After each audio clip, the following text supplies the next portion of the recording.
Hey guys, good morning. Welcome to a special edition of Sober Talk Live. We are going live this morning because today's a travel day for me, and I won't be around at 8 o'clock tonight. I'll be traveling. So you're here because you want to get sober, you need to get sober, or perhaps you're just sober curious. Whatever the reason is, we're glad you're here. So here's a little bit about the story for people who are just waking up wondering, what the hell is Mabe doing on his, his Facebook pages? I've quit drinking many times. I've quit for 6 months. I've quit for a year. I even went as far as 2 years. I always seem to go back out no matter what I do. So this time I'm doing it a little bit different. I'm working the steps, and I gotta tell you, I got high hopes. So how do you know if you got a drinking problem? If it causes problems, it's real simple. If it causes problems, you have a drinking problem. On the show, we kind of not really celebrate sobriety, but we just talk a lot with people who are struggling with it. People like myself who just want to to be held accountable, and that's what this does for me. It helps hold me accountable. So I literally woke up and just hightailed to the office just to turn everything on. I don't even know if we're recording right now. I'm not gonna lie to you. I may be completely blacked out. I don't know what's going on. This is very early for me to get up and just literally just hit the ground running, and hence the eyes and such like that. So let's get started. Yeah, but on the show, man, we have a little community here, and I do put this on my other pages for now. We have a page called Sober Talk Live, and in the description, I have placed links to our podcast, Sober Talk Live, or YouTube, Sober Talk Live, and of course the Facebook page. If you're watching a Tom Mabe comedy or Mabe in America, you could click over and see the comments on our main page. I'm kind of casting it out to all the other pages just to get the word out about it, because this is helping so many people. We've had people. This is episode 31, I guess, and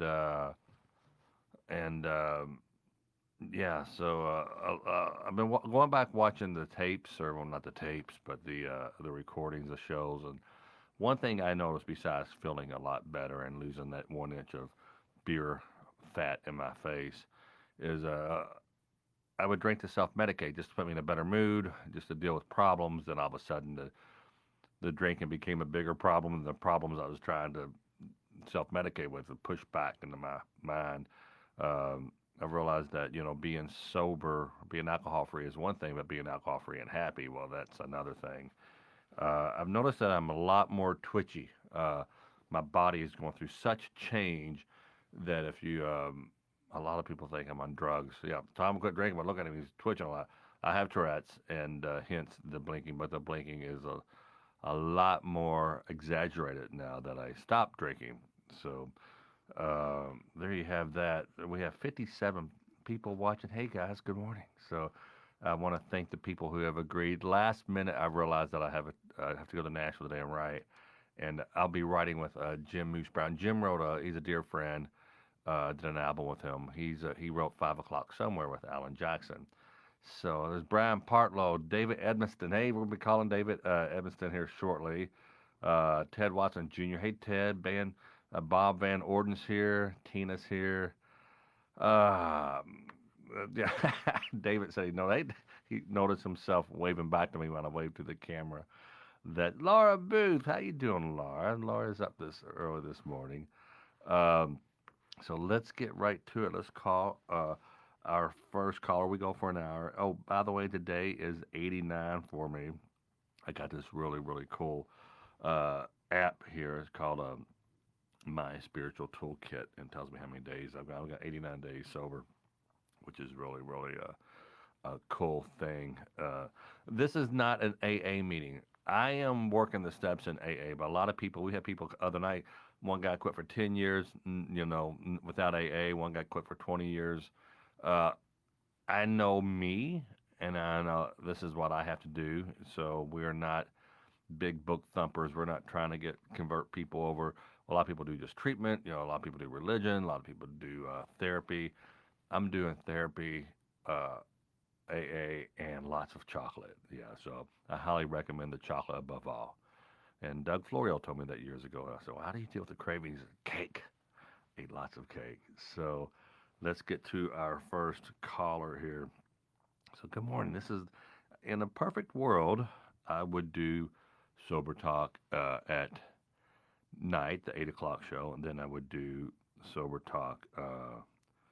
Then I would do sober talk in the morning. I need structure. I think that's what we all need. We all need structure. And let me get this. Let me get my phone set up here. I was calling somebody, but I need to make sure that I am connected to. Hold on one second, big guy. Hold on one second here. Uh, so here, please. There we go. There we go. Can you hear me, my friend? Yes, sir. I done forgot who I was calling. Who's this? This is Dave Cure. Hey, buddy. Good morning. How are you? Good, how about you? Man, I am Dave Chris. I'm just waking up and I've got my coffee and I'm very happy to be here. I'm very happy not to be hungover. That's one thing. I want to start out with a gratitude when people in the comments, right? What are you grateful for? Last night I was grateful that I got to go home and watch Hell on Wheels. Gratitude doesn't have to be anything big. It could be just like right now. I'm very grateful that I woke up and not hungover. But Dave, tell us your story, brother. Tell us what's going on. On the phone we have Dave, and how you pronounce Kiris? How you say your last name? Yeah, Cure. Yep. Kiris. Okay. Uh, are you sober now? I mean, obviously 8 in the morning. Hope you are. But are you have you been sober for a while now? Yeah, I'm going on almost 2 years now. Wow. What was your poison, brother? Mostly alcohol. Gotcha. Gotcha. That's what really got me. And what was the we live in this vicious cycle where we for years I would go completely alcohol free, and then something would build up, stress would build up, and then I would just knock it all down with drinking, and then my last step of the vicious cycle would be, all right, I'm good. Okay, so you know what it is? I can't drink bourbon. I got to drink beer. As long as I drink beer, I'm okay. I always have that group of attorneys in my brain negotiating why I'm okay to drink again. But Yeah, I think we've all been there trying the different alcohols. yeah, so tell me a little bit about your sobriety and how your success and for going 2 years. Congrats on that, by the way. Thank you. It's been a long, long road. Um, I've gotten sober multiple times, but it never really worked. Um, for me, my last time I actually died, so that was That's pretty, right. You pretty you big wake up call. yeah, if that's not a wake up call, yeah, calling your ex or what people ever do, or cussing out your kid or something. What yeah, some rock bottoms come in all shapes or forms. Yeah. Mine was telling my wife to get the gun and shoot me in front of my children. What was so your wake up call was actually dying. How did that go down? I think it was a culmination of that and just depression and just I've been drinking for a while and also depressed over a divorce and some job stuff as well. So money was tight and everything, and just doing my normal thing like I always do, drink to get away from the pain. And I didn't even feel this coming on. I felt weak and everything, but it's kind of always doing your drinking. And yeah, one day I was just getting ready and dropped. Next thing I know, I woke up 3 something months later in the hospital. But you were 3 months later. You said. Altogether, I spent 101 days. Yes. So you drank and you actually died. Your heart stopped. Someone rushed you to the Yeah. emergency room in three I months. went to the I went to a local emergency room here. They said there's nothing they can do for me. They airlifted me down to a bigger city, and actually went into cardiac arrest right when I got there and was gone for 20 minutes. And what part of the country are you in? I'm in Minnesota. Minnesota. Well, okay, we got a lot of fans and a lot of drunks in Minnesota. Congrats to that state. Get a lot of people calling. Unfortunately, yeah. Is it the cold winters and all the ice fishing? I think we're just having a competition with Wisconsin. I No, don't know. wow, that's another. I've done shows there. My biggest drunk state that I ever went to was flying to. I got off the plane in Alaska, and no, and my they call him a handler, the agent or the client will have someone pick you up from the airport. And right when, hey, want to go to the bar? I said, hell yeah, I want to go to the bar. I don't care what time it This is. place is great. And it's just completely dark outside. It's just, and everybody was drinking. So you went 3 months, and I'm sorry, there's a joke there. Anybody congratulate you for, hey man, congrats on 90 days sober. Well, you're Yeah. 90 days in a coma. Uh, Yep. so wow. So did you? Was that the last time that you drank, or have you gone back out since then? Unfortunately, not. No. Oh my gosh, that's such Yeah. a powerful addiction and allergy Mhm. and disease or whatever you want to call it. It was enough to make you go back out and drink again. Yeah. Not to get sick enough or anything, but yeah, I did try it like an idiot. Wow. And then did you have another rock bottom after that where you just kind of died or something, or what did No, you? I realized just how shitty I felt when I was getting back into it, and I just finally like was had enough with it. I think like once you do hit that rock bottom and just something inside finally tells you like, what are you doing, dude? Like you already died. So I don't know why the hell I went back to it. I don't think any of us do. But Wow. So yeah, you were you taking like some depression medicine and such while you were drinking as well? no, What? It was just the alcohol that sent you into cardiac arrest. yep, Wow. Wow. alcohol, poor diet, just poor sleep. Yeah, Culmination. someone last night said on the show that uh, an hour of sober sleep is much better than Mm-hmm. 8 hours of just alcohol infused, induced Yeah, sleep, alcohol I induced was sleep. watching that. And I buy that too. I buy that too because the night before last, I was up to a 3:45 a.m. watching this Hell on Wheels on Netflix, and I said I got to get to sleep, and I had to wake up again like real early, like 7 a.m. And if that was a alcohol induced sleep, I would, and that's happened before where I couldn't shoot or film or couldn't function the next day. Yep. Uh, wow, wow. So, what advice, what tips would you give anyone? How did you go to a rehab facility, a treatment, a detox? Did you go to meetings? How are I've, you sustaining this new sobriety that you have? I mean, I've literally tried it all except for inpatient. Okay. But I've been to outpatient. I've tried meetings, all that, Hell, you once and even it works. tried death. You still want to drink. Yeah, yeah, exactly. So what did you Isn't that keep on crazy? going? What else did you try? What ended up working? Just self will, or God's will, or what? Part of God's will, something in me. I don't know if it's I kind of look at it as like family looking down, but something in me just clicked one day. Like, why are you doing this to yourself? And I just kind of, I think a lot of it's to do too with switching up who you hang out with. You know, Yeah. not that you can't be around people that drink. I don't have a problem with that at all. That doesn't bother me anymore. But if you're around negative people and you know not such as bad influences because no one's going to influence me to drink again, but just negative people in your whole world screws up your whole life. Yeah, that's my circle of my best friends and my people I love are drinkers, and I'm okay with that. I gotta kind of put a stop. I was over at my buddy, my best friend Jim Clark's house the other day, and Steelers was getting to play, and I was admiring his bourbon selection, and plus Mm-hmm. his wife like, Jim, put that away. I'm like, listen, Yeah, I'm okay. I can look at this stuff. I'm not wanting to down it. It sucks, man. It sucks that I yeah, can't drink, but when I do drink, I do stupid things, and it's just yep. I say things. I'm in poor health. I can't make it up the stairs, but people could drink around me. I was last night talking about uh, I live in two places. I live in Louisville, Kentucky, and I live on Hilton Head Island. And Hilton Head is more of a vacation thing, but I've been spending more time than down there.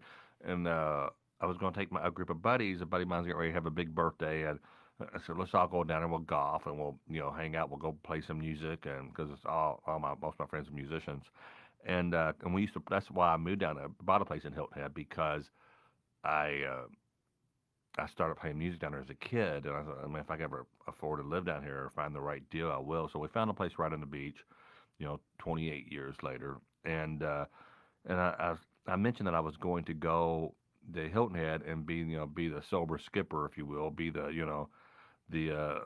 I was still doing my sober talk and all that thing. And people Hmm. said, no, you can't do that. Caller Al called in, and now so that's kind of like walking into a burning house. I go, I'll sit over in the corner. The fire won't get me. And so Hmm. I think, and I talked to my wife last night, and she said, yeah, I was wondering what that would be like when you told me you were going to go down there with all your buddies. And Yeah. so I gotta, I guess maybe just let them go down by themselves, or maybe I'll go down for a couple nights, and but being down there for 7 to 10 days with a bunch of golf playing, drinking, bar hopping Yeah. guys may not be the best thing for me because I'm like 89 days in, so Sure. that may be kind of optimistic. Maybe a year from now I should pull some, maybe could pull something like that off, but Yeah. It all comes with time, I think. Um, I definitely wouldn't recommend staying the whole time for sure, right, but I think that's when it will get you. But yeah, I mean, it's different for everyone, you know. My whole family drinks. I see it almost every day. My neighbors drink. You know, it's around me all the time. So, right, no, uh, I and get it it. just, but you got to be smart. You can't like stop and like, okay, well, I'll still go hang out at the bar and play pool. That's not going to work. Yeah. Maybe right off the bat. And again, it all depends on who you are. So you changed your circle of friends. You changed some of your hangouts, and you said you got God looking down, a little bit of religion there. How about Yeah, meetings? and Did you ever do meetings like AA? I used to, and I don't. For me, it didn't really work. I mean, it did. It helped a little bit to kind of vent, but I mean, I'd almost rather do that with a close friend or something. Um, Gotcha. it was good, but I don't think. And at that time, I wasn't completely honest with myself or the group. I was trying my hardest to quit, but I was still slipping up. But then you got to come in. Oh well, yeah, it's okay. We all do. And it still sucks.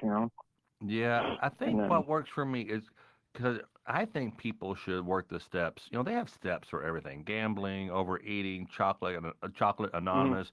The steps really do work, and this is the first time I am working the steps. And it's been proven, and again, we have people who despise. I hated AA. Boy, for years I would go to meetings on and off. I never found the right meeting. I always wanted to drink once I left the AA meeting. yep. I got a little Zoom group here in Louisville called the Early Worms that I've never gone live. I always got my camera off, but I listen, and I Mm, could see me hanging with these guys. I could see me being in a room with these guys and doing an AA meeting.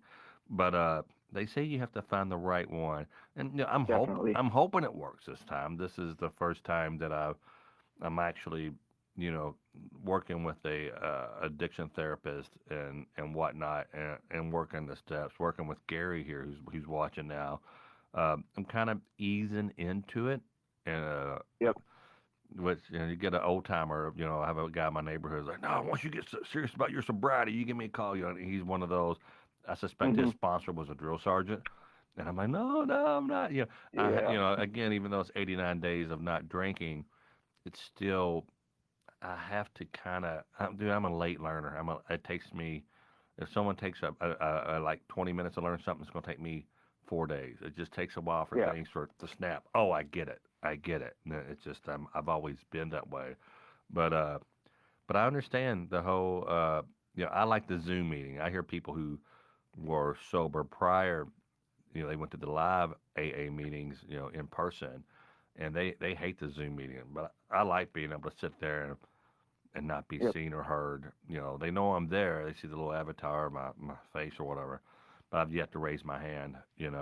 Um, well, so cool. What's the takeaway? I need to wrap it up about 60 seconds. But what's a big takeaway for you? What's or something that you can leave some advice or, you know, anything you want to talk about. Is your life much better now for 2 years since you Oh stopped yeah. drinking? Do you have to constantly remind yourself, like watching a sober talk, or that's with me. I always forgot. I always went back out drinking because I just forgot how bad the last rock bottom was. There's always a rock bottom, and then you stop. Mm. But what? How are you? Uh, sorry, I'm still waking up. That's What what fine. how much better is life now that you're not drinking? Amazing.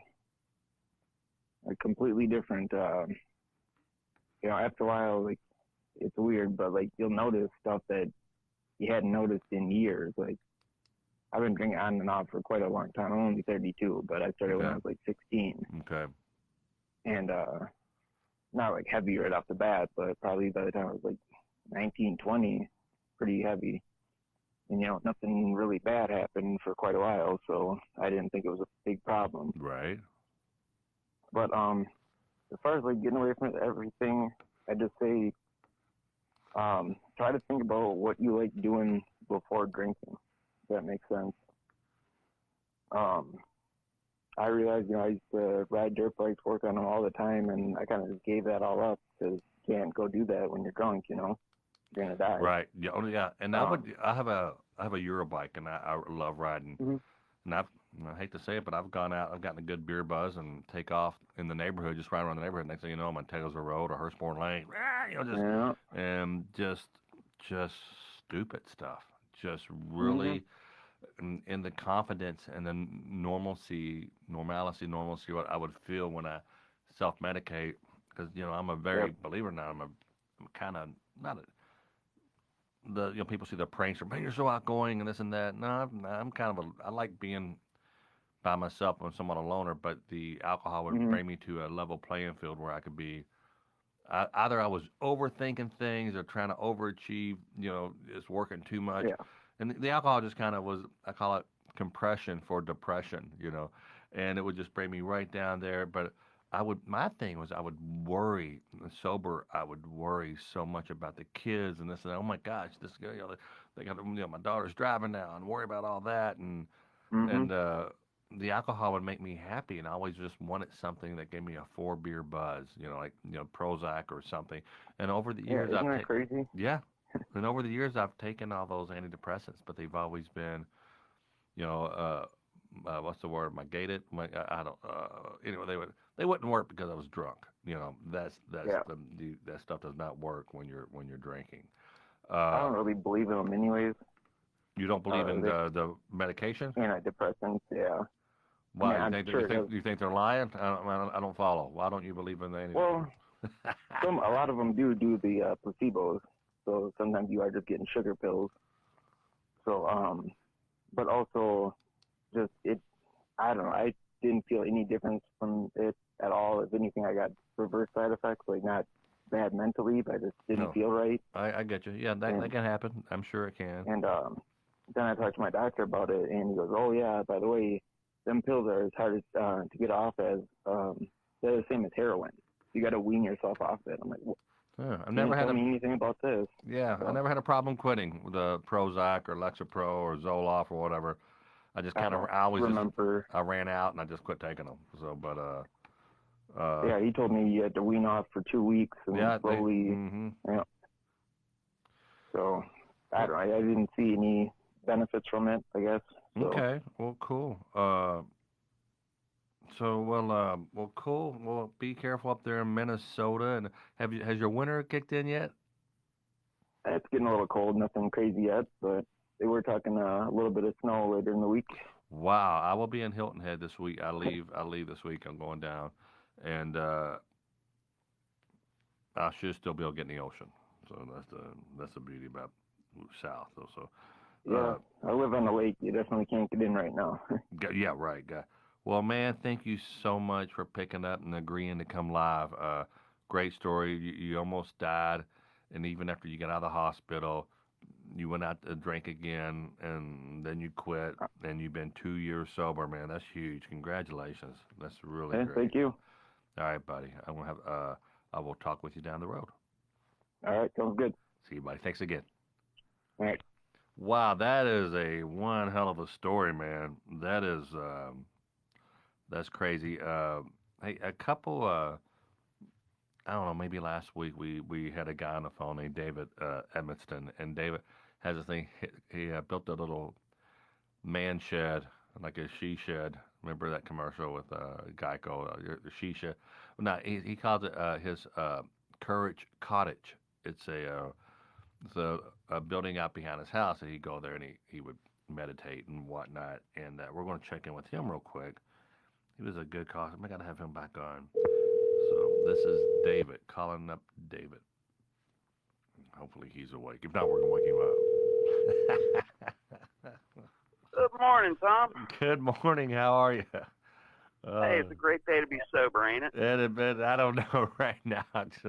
It's a great day to be going back to bed. So how you been, brother? How you fell off the wagon, but you're back on. What, you're a few days in? Yeah, this is my commitment now. I'm 3 days in with that commitment, and Okay. today's third day, and Have you had a bunch of I three? do this out now. Have you had a bunch of 3 days in the past months, few months? No, I've tried to quit 2 times in the past. One lasted about 10 months. The next one, it lasted a good while, and slowly but surely, I tried to let's see if I can drink, and not be an alcoholic. And evidently that doesn't work. So here I am again, back out in Courage Cottage. I was And telling the listeners about your Courage Cottage. Now, when they say when you're happy, drink. It will make you even happier. And they say when you're depressed, don't drink because it will make you even more depressed. I want to hear about your successes, and I want to hear about your what caused you to want to. Oh, I got to stop again. What was that rock bottom and that vicious cycle? What was it that made you, have to? Uh, oh my gosh, I can't believe I did that. I can't believe I drove. I got a DUI, or I can't believe I said this, or or whatever. What was it that made you want to stop drinking again? Was it health or what? this trip around, Yes, yes, or anyone, but yeah, this trip around would be good. I'm just more curious.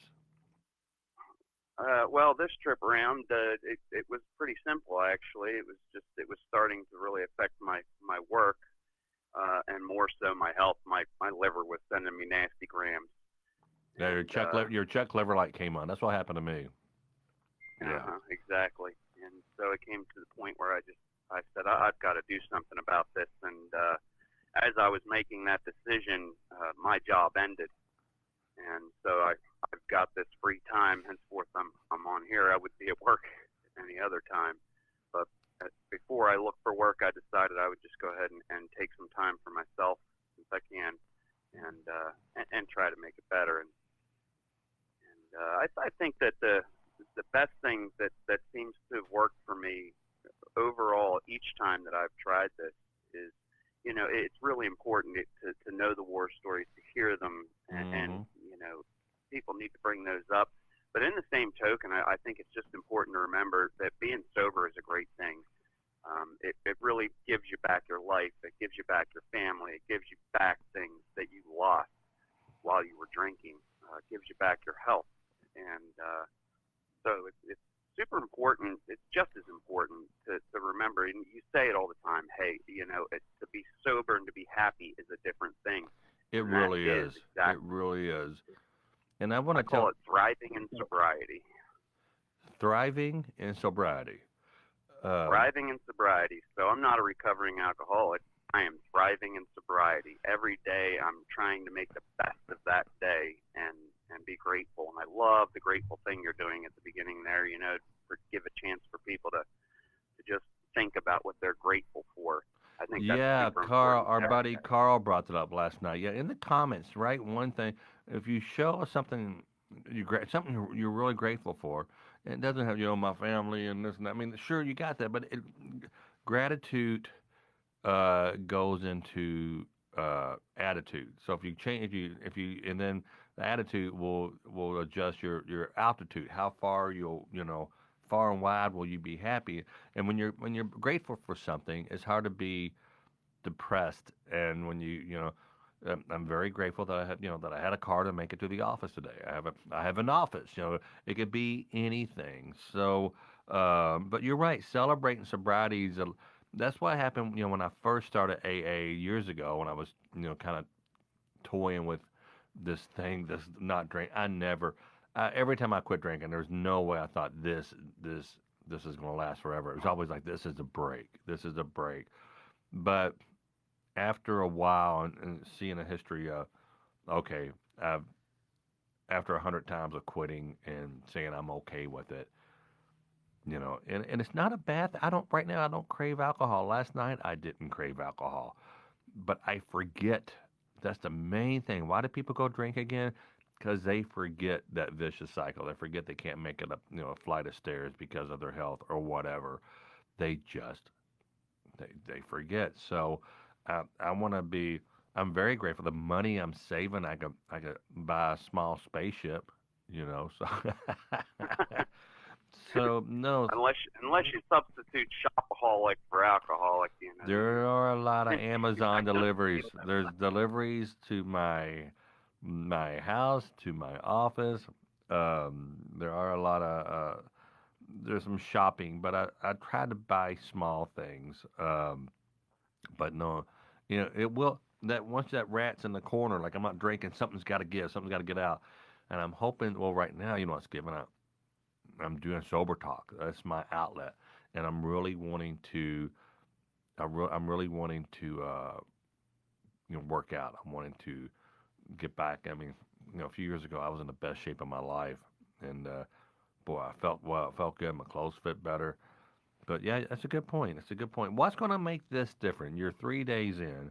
What's going to make this different than the last, the other times that you quit? You know, it's it's been said that the hardest part of quitting drinking is putting 99% in, and the easiest part of quitting drinking is putting 100% in. Because if you put 100% in, then you don't give yourself a door to open to have that discussion with yourself that, hey, well, boy, I could really stop on the way home at that beer store or that liquor store and get what I want. That door won't be open if you put 100% into it. It is 100% commitment, and that's what I'm trying to give it right now is 100%. So, and God, I hope God, will, if it's in His will, hopefully He's gonna lead me there as well. Yeah, because self will, you've tried it self will. Now it's time to try, you know, in your case, God's will.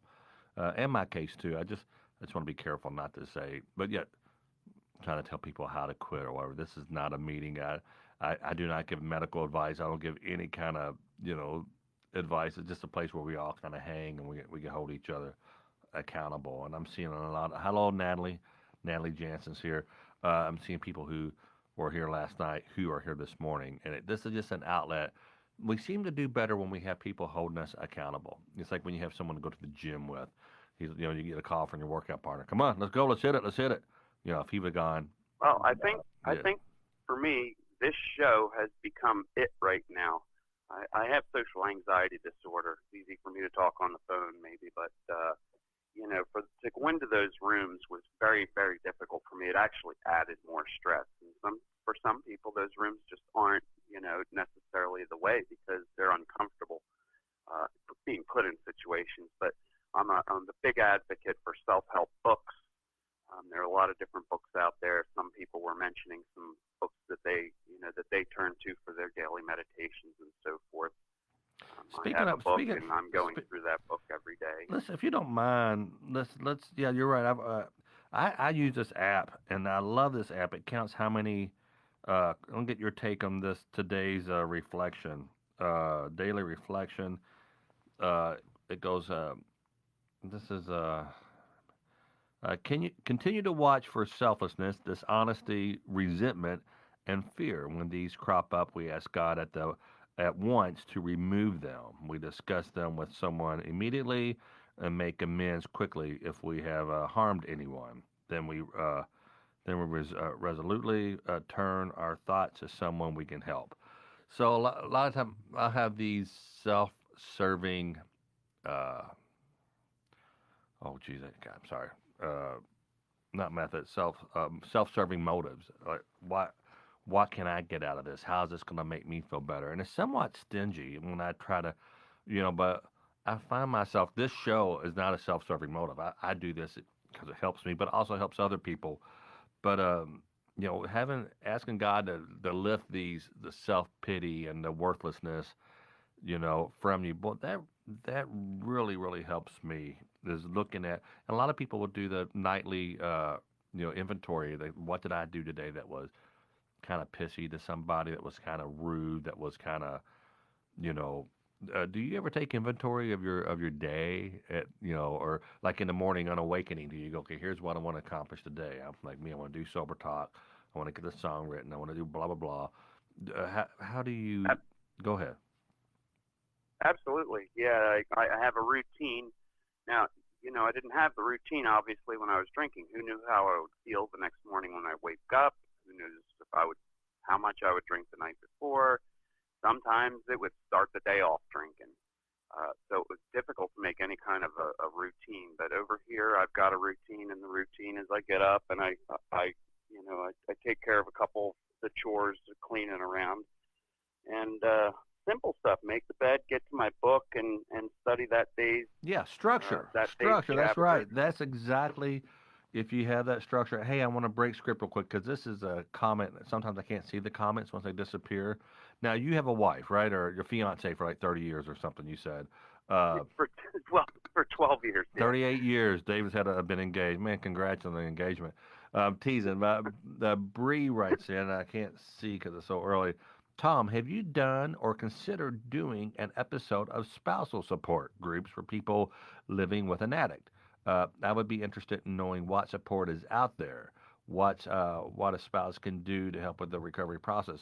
Now, my wife went through a thing called Al-Anon, and I didn't even know she was doing it. And I remember I saw a book and like, put that thing away, put that thing away. This is my ego talking years ago. People see that it's going to, people look at you differently when they know that you're married to an alcoholic or what, don't, but their Al-Anon is huge. And Bree Koufax, what a great, great idea to have an episode of just someone who's living with an addict. And there's a whole, my wife had learned a lot from the Al-Anon. And that's a spousal support, someone who's trying to help the person who needs to get sober or whatever.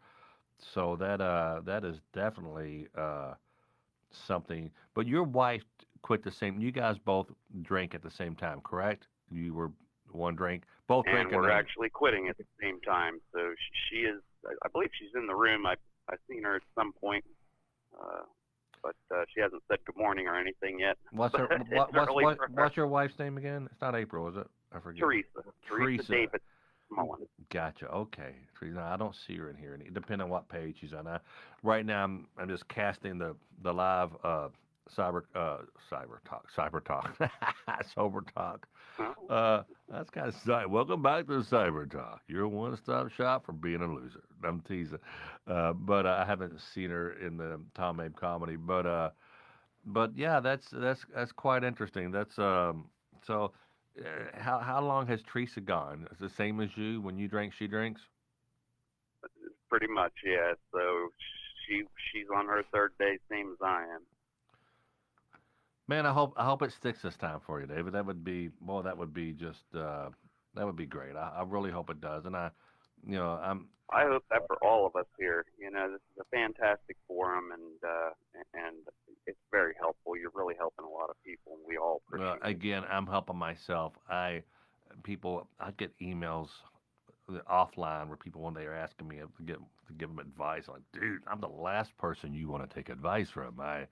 This is not, this is just a forum where we can just talk and we can hear the success stories.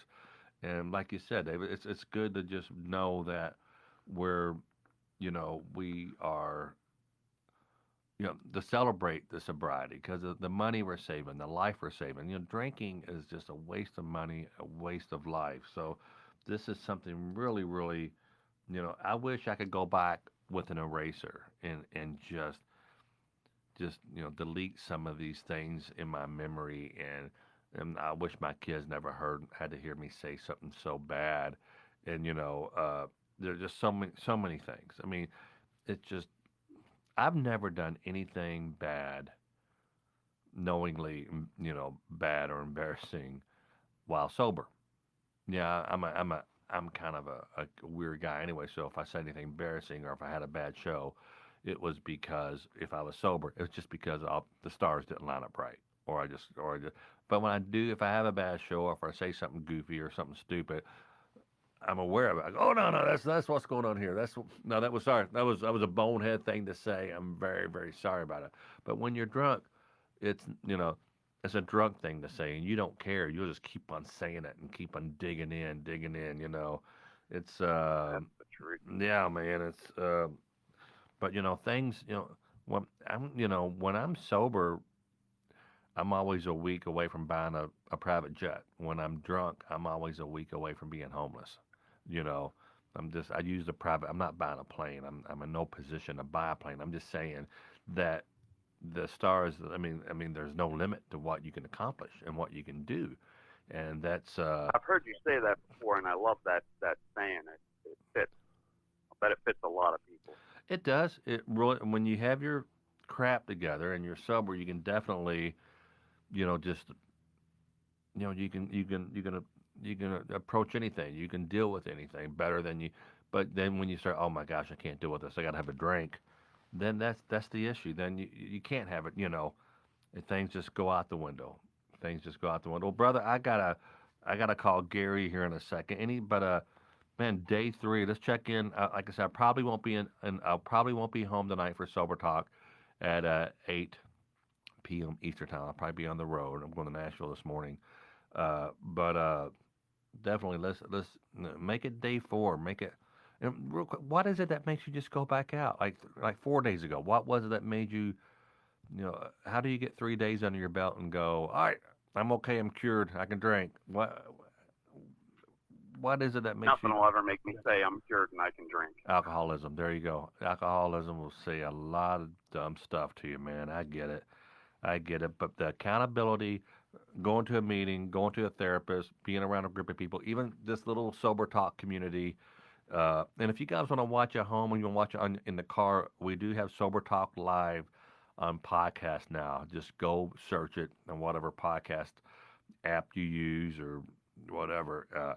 It's very, and boy, and we talked to a guy, I don't know if you were around to hear John Irwin talk the other night. Boy, there wasn't a dry eye out there. I was crying here in the studio.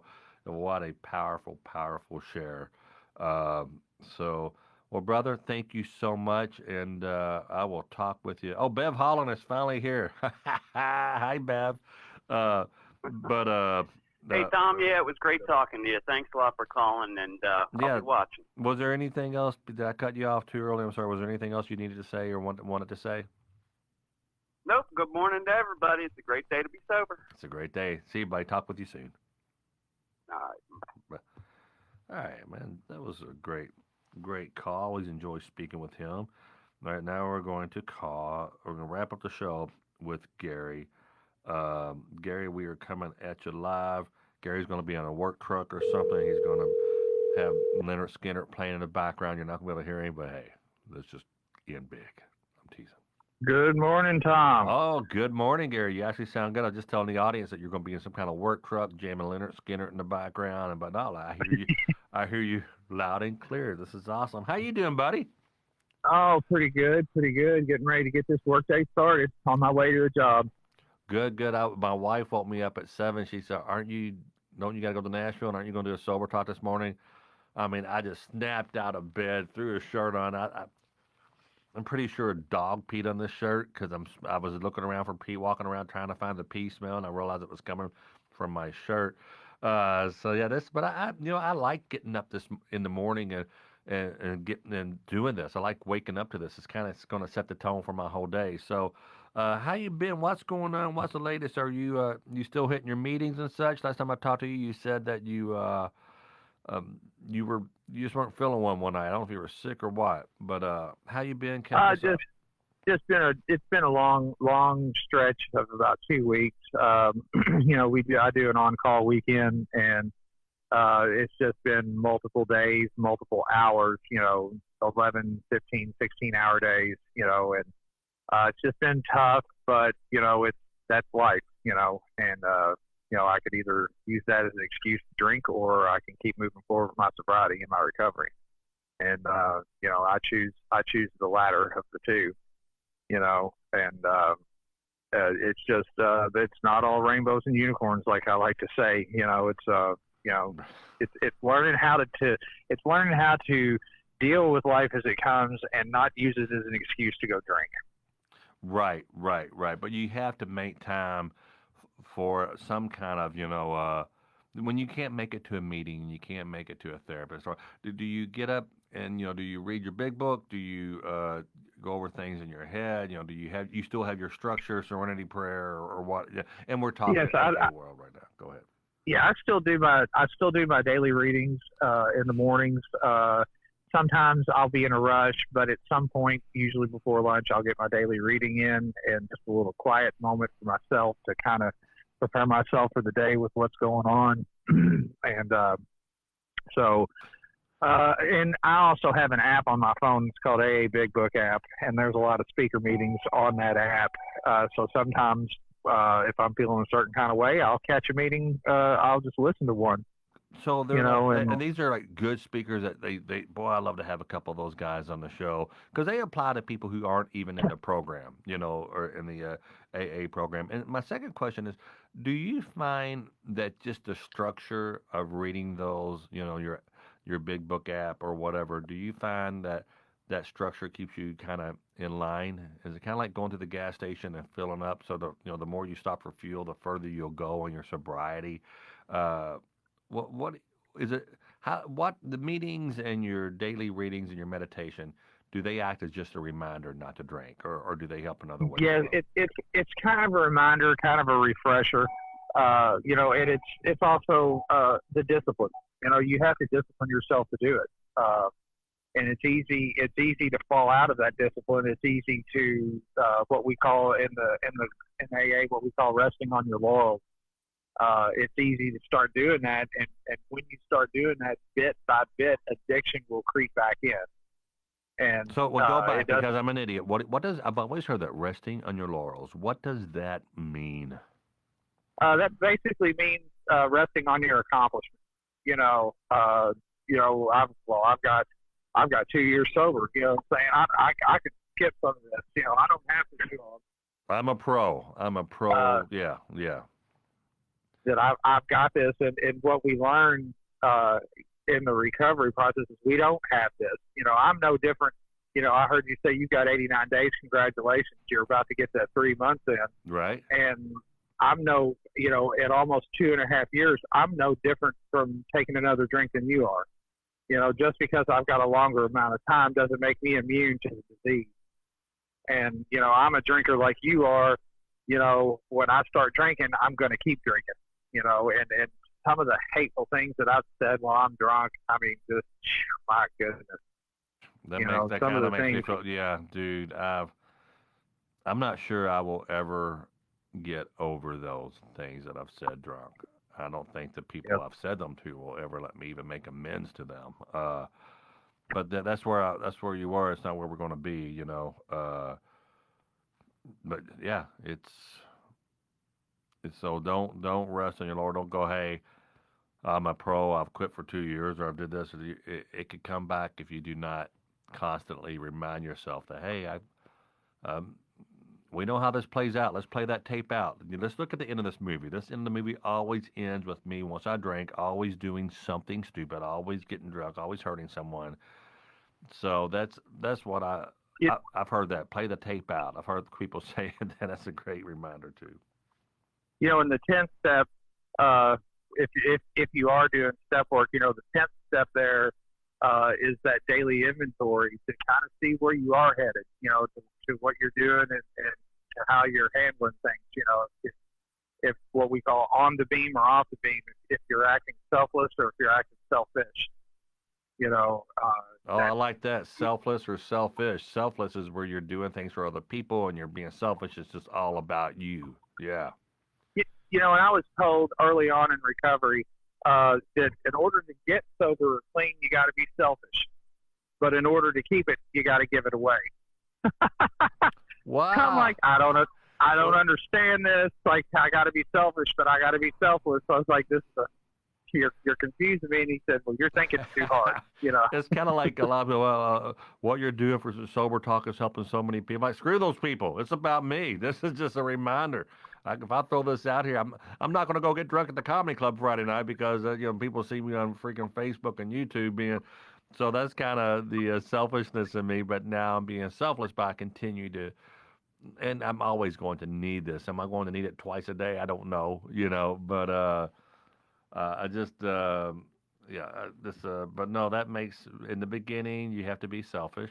You have to go, no, I'm not going there. No, I'm not doing that. It's gone. There's too many triggers in that room. They're all going to be drinking. I can't make it to Thanksgiving because there's too much. Fortunately, this year we'll be doing Thanksgiving on Zoom. We'll be texting, pass the salt kind of a thing. But but no, I love that saying. I love that saying. You know, and then one of the things that I also do, I was, when I went through the 90-day treatment program that I went through, I actually was given the opportunity to take a picture of my intake picture when I went to detox. And I keep that in my phone. And ever so often, I'll, if I get to thinking that too big for my britches or starting to feel like I got this, I always pull up my picture of detox and realize that I'm one drink away from being that wrecked out mess again. And I remember you were telling me your feet, nothing fit, your clothes didn't fit, your shoes didn't fit. You had that 1 inch, 2 inch, fatness around your face or whatever. I see it. I can recognize an alcoholic like that now. I can see a picture on a Facebook. I go, man, they need to cut back on drinking. So if you go back to episode 1 of this, and it's me and a buddy Jamie Utley, we were just sitting here talking, before it even became Sober Talk. Oh my gosh, I don't think I've lost any weight. Maybe I've gained weight from all the sweets, but boy, you can just that first day. Oh my, I mean, I looked like hell. So you're saying that that intake picture of you was something else, huh? Oh my gosh! Next time you and I get together, I'll show it to you.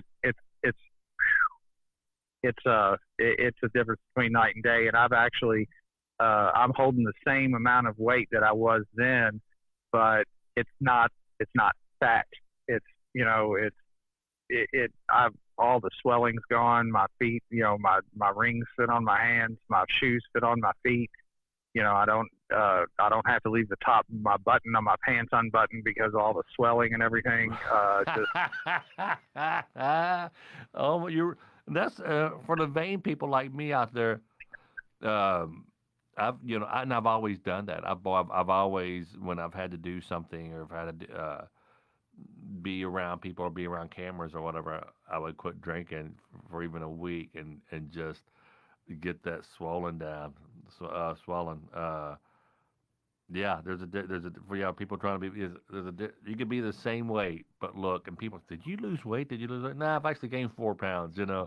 But looks so much better when you do not have that. When your liver can't take it all in, and the liver's pushing it out in other parts of your body, or however that works.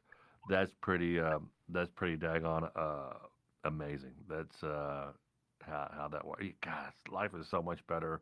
Health is so much better. Your look is so much better when you stop using or stop drinking. So, I'm sorry. See that at the time when you're in the middle of your addiction, you don't really see it as much. But when you get that sober time under your belt or clean time under your belt, and you're removed away from it, and then you look back, you're just like, wow, dude, like I look horrible, and then like the things that I would do and think that I was getting away with it, yeah, knowing that I really wasn't, and everybody can see it. You see somebody going through the same struggles that you went through, and you're just like, that was me. That was me not too long ago. And and it's just, it's a difference of night and day. I think I had said it before, the best thing about getting sober or clean is you get your feelings back. And the worst thing is about getting sober and clean is you get your feelings back. It's kind of a twofold thing. I can't believe what I'd put my family and loved ones through. Oh, dude, through my it's addiction. so. My go-to was, well, I'm not bothering anybody. I'm not bothering anybody, but I'm just everybody just leave me alone. I'm not bothering nobody. I'm not doing nothing wrong. Y'all just let me be. Let me do my thing. And then I look back at it now and realize, I feel like honestly, just about some of that behavior in my addiction, just like a royal piece of shit. To be honest with you. Natalie Jansen says you've lost that water weight. Bev says booze bloat. I love that booze bloat. Yeah, boy, I had the booze bloat. Jeez Louise. And and it's funny when you're like right now, I can't imagine how I'm thinking, oh my, that's insane to go get a 12 pack of beer at 9 a.m. Oh my gosh, on the way to the office. And yeah, I mean, there's nothing more right now that would be, I think it would be great, not great, but when you're doing that, you're like, that's insane. That's 9 a.m. and I got a 12 pack of beer at the office. That is freaking insane. But man, I remember just like, oh, let's get some stuff done. Let's get some stuff done. Start moving furniture around in the office and building walls or whatever. It's oh geez, I don't know, man. My mind just went. You were talking about that. My mind just went to a time and to a place where a beer sounds good, and that's Oh yeah. that's. Did you hear last night? Like I got to. I also go down to Hilton Head, and a buddy of mine's having his big birthday, and we were all gonna go down there in a couple weeks, and they're drinkers, they're partiers, not partiers like drugs, but they love their booze and play some golf, play some music, all this stuff, and I thought I would go down. I told my wife, I said, I'm going to go down with Jim Dishman and some other friends, and we're just going to. She said, well, you think you could do that? So, oh, yeah, I'll still do sober talk down there. I'll do the unplugged version. They'll be around me drinking. It'll be hilarious. Blah, blah, be good. And I got on the meeting last night, or not the meeting, when we went sober talk live last night. One guy said, dude, I don't recommend that. That's like running into a burning house and go, I'll be okay over here sitting in the corner. I'll be okay. You're going. So you're kind of my pseudo sponsor. You're my go-to right now. What do you think if now that I'm bringing it up, do you think I could go to Hilton Head, stay down there on the beach, play golf, and watch all my friends drink and me not? At 90 days sober, I would highly suggest against it. Okay. That is really risky territory. That's in the big book. It talks about people, places, and things.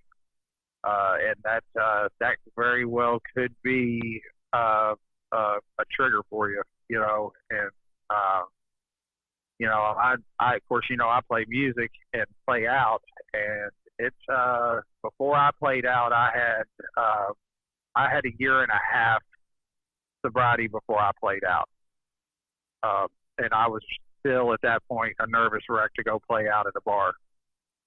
My sponsor told me, he said, most people quit drinking and they don't go to bars, unless they have to have a serious reason to be there. He said, you quit drinking and get sober, get your life back together, and then go walking back into the lion's den. So for me, there was a lot of fear of me going back, because you as well as I do know from being in the entertainment industry and the music industry, that's the way that people show their appreciation for what you're doing up on stage, is to buy you a drink. Here, let's do a shot. Let's buy the whole band a tray of shots. Well, you're too good. You're too good, Mabe. Too good to have a shot with the fan. What's up with you? I've had that, and I've had to. When I quit drinking multiple times, I still had to work. I still had to go. I had shows scheduled, and I would literally get off stage. And I have this remote on my truck where I could just hit and start the truck. I would start it while I was on my last couple jokes on stage, and I would get off stage, make a beeline to the exit door, leave my guitar there for the following night, and just take off because I couldn't be around it. But hold on, Bob Van, yeah, Sea Pines and Hilton Head. I'm right there on 21 South Forest Beach Drive, right before Sea Pines. That was Bob saying something. But yeah, make a beeline to the truck. So you waited a good long before you got back on the stage again as a musician. You waited for a while, huh? Yeah, I was really, I wanted to make sure that I was rock solid in my recovery and everything. And, and at first, when I first got out of recovery, I was really hesitant to tell people that I had, that I wasn't drinking anymore. We were real hesitant. A lot of my close friends and my circle of people, knew that I had quit drinking and I had been to a rehab facility and everything. But, the general public that I was going to be interacting with, and people that I worked with and stuff, I was really hesitant to say anything about it, because at first it was, in a way, I was kind of almost afraid that I would get a stigma. Oh my gosh, don't get, he's just a loaded gun waiting to go off or something, Right, And right. as I got into my sobriety a little more, at first I would make up excuses, that, oh man, I'm not drinking, and then as time wore on, about the second time playing out, third time playing out, I don't drink anymore, man. I quit. And people are like, what? I never thought you'd ever quit drinking. Nope, I quit. I'm in recovery, and Yeah, go ahead, because I want to touch on one more thing before we leave. Go ahead. I have become proud of it, what I'm saying, because recovery isn't anything to be ashamed of. It's something to be proud of because we're survivors. We have survived something that would try to kill us. That given into the disease, it ends in jails, institution, or death, and we're survivors. And we, we can actually look at it and say that I've survived something that tried to kill me. That the AMA, the American Medical Association, defines addiction as something that is chronic, progressive, and fatal. And, that's something that I've become proud of. I don't run around like, tell them, tap a stranger on the shoulder, like, hey, guess what? But I'm not ashamed of it at all. And I love helping other people. There you have it, brother. I think we should I did want to talk about something else, but we'll save it for another time. Last night, Kevin Llewellyn was talking about how he couldn't get life insurance once they found out he went to rehab. And I couldn't get life insurance when I was talked about a medication I was on called naltrexone that I tried years ago. It's not only for alcohol, but it's for opioids and things like that.